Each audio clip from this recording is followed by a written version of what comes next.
नमस्कार, मैं हूं प्रेम कुमार। स्वागत है आपका सत्य हिंदी पर। मराठा आरक्षण एनडीए और इंडिया के बीच एक ऐसा विषय हो गया है जो न उगलते बन रहा है न निगलते बन रहा है। इसको कुछ सवालों में समझते हैं तो बात समझ में आती है। क्या मराठा आरक्षण नहीं होना चाहिए, ऐसा देश की कोई पार्टी कह सकती है? नहीं कह सकती। क्या मराठा आरक्षण ओबीसी के कोटे में होना चाहिए, इस बात को कोई पार्टी कह सकती है? इसमें दो मत हैं। कह भी सकती है और नहीं भी। कौन पार्टी कह सकती है? जो क्षेत्रीय पार्टी हो।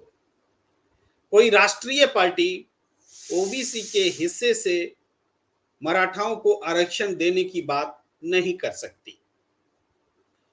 पूरी सियासत दरअसल जातीय जनगणना और ओबीसी को लेकर इंडिया ने जो मुद्दा छेड़ा है, कांग्रेस ने और राहुल गांधी जी ने जो मुद्दा छेड़ा है, उस मुद्दे को डाइल्यूट करने का ये अवसर भी बनकर सामने आ रहा है।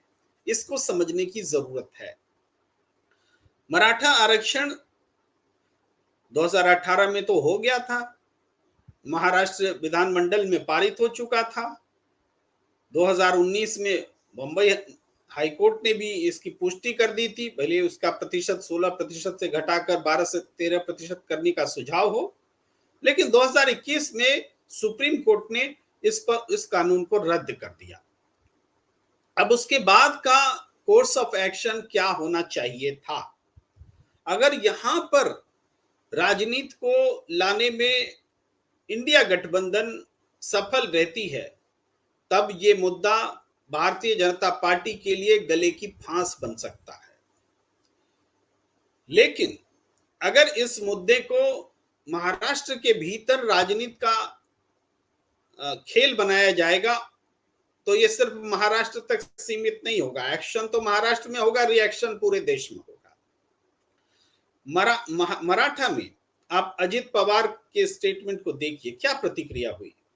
अजित पवार ने सिर्फ इतना ही कहा था कि मराठाओं को आरक्षण मिलेगा, लेकिन ओबीसी के हितों को पर आंच नहीं आने दी जाएगी। इतने में एनसीपी एमएलए के घर फूके जाने लगे, हमले होने लगे। इसका मतलब क्या है? इसका मतलब है कि इस पूरे आंदोलन को एक ऐसे तरीके से ले जाने की कोशिश हो रही है ताकि मराठा बनाम ओबीसी हो सके। मराठा बनाम ओबीसी अगर होता है तो इससे असहज स्थिति किसको होगी?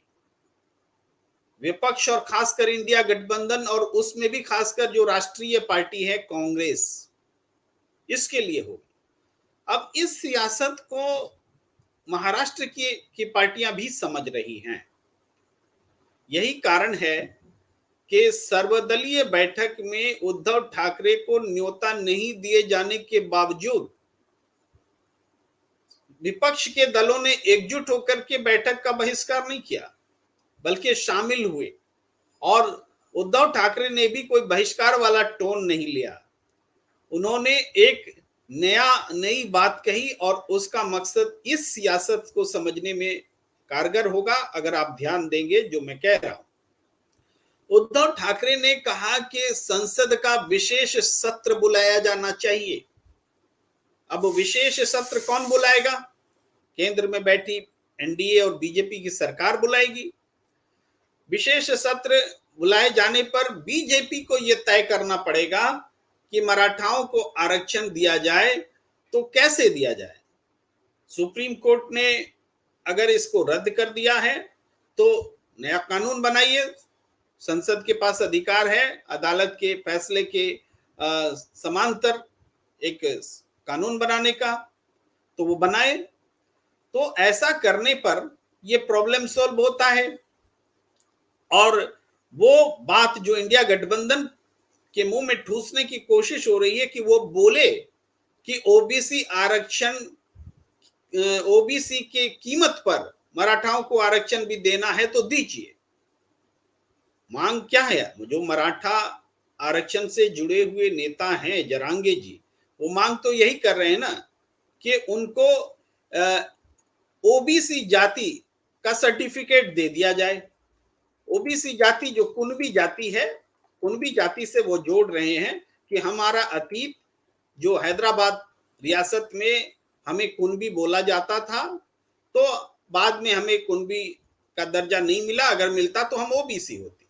लेकिन इसमें भी कई तरीके की फांस है कि हैदराबाद रियासत तो पूरे आज के महाराष्ट्र में नहीं था, आज के महाराष्ट्र के एक हिस्से में था। तो जिस हिस्से में महाराष्ट्र की सियासत थी वहीं पर के मराठाओं को कुणबी जाति का सर्टिफिकेट मिलना चाहिए, अगर इस मांग को मान ले। यानी और भी कई लोचे हैं। तो इस पूरी सियासत को वास्तव में मराठा को आरक्षण देने के लिए संजीदगी अभी जो महाराष्ट्र में राजनीति चल रही उसमें बिल्कुल नजर नहीं आती। जो ये जरूर है कि अपनी चमड़ी बचाने के लिए जब देवेंद्र फडणवीस को माफी मांगनी पड़ती है तो वो माफी भी मांगते हैं। माफी उन्होंने कब मांगी थी? जब उन्होंने आंदोलनकारियों को लाठी चार्ज करके सरकार ने भड़काया। जब आंदोलन भड़क गया तो देवेंद्र फडणवीस को माफी मांगनी पड़ी। क्यों? क्योंकि ये सियासत कहीं मराठा बनाम ब्राह्मण का रूप ना ले।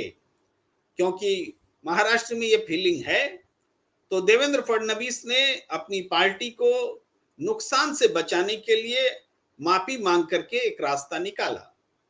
लेकिन उसके बाद का जो घटनाक्रम रहा, चाहे समिति बनाना, समिति की रिपोर्ट पर को दबा कर रखना, 40 दिन का अल्टीमेटम, इसको नजरअंदाज करना, और आखिरकार एक बार फिर जरांगे पाटिल को, जो मनोज जरांगे, क्षमा कीजिए, मनोज जरांगे को भूख हड़ताल पर उतरना पड़ा।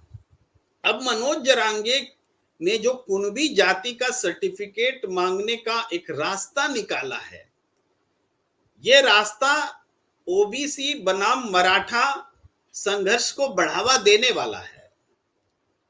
क्योंकि ओबीसी इस बात को कैसे बर्दाश्त कर सकते कि उनके लिए जो आरक्षण है उसी में मराठाओं को भी आरक्षण मिले। अपना नुकसान ओबीसी क्यों होने देंगे? और ये फीलिंग केवल महाराष्ट्र में नहीं रहेगी, पूरे देश में रहेगी। अब इस ओबीसी की आवाज को बुलंद करती कांग्रेस भला इस मांग का समर्थन कैसे कर सकती है? या इंडिया गठबंधन में इस मुद्दे पर दरार भी हो जाए, ये भी इंडिया गठबंधन को नागवार गुजरेगा।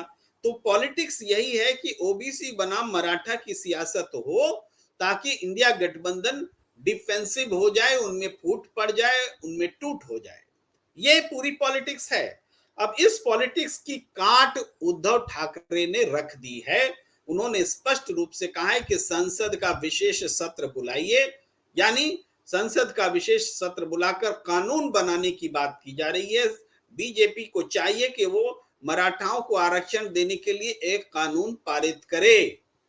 तो यहां पर यह पूरी सियासत है। अगर इस सियासत को समझ लेंगे तो हमें लगता है कि महाराष्ट्र में अभी आने वाले समय में मराठा आरक्षण आंदोलन से जुड़ी हुई राजनीति अभी तुरंत थमने वाली नहीं लगती।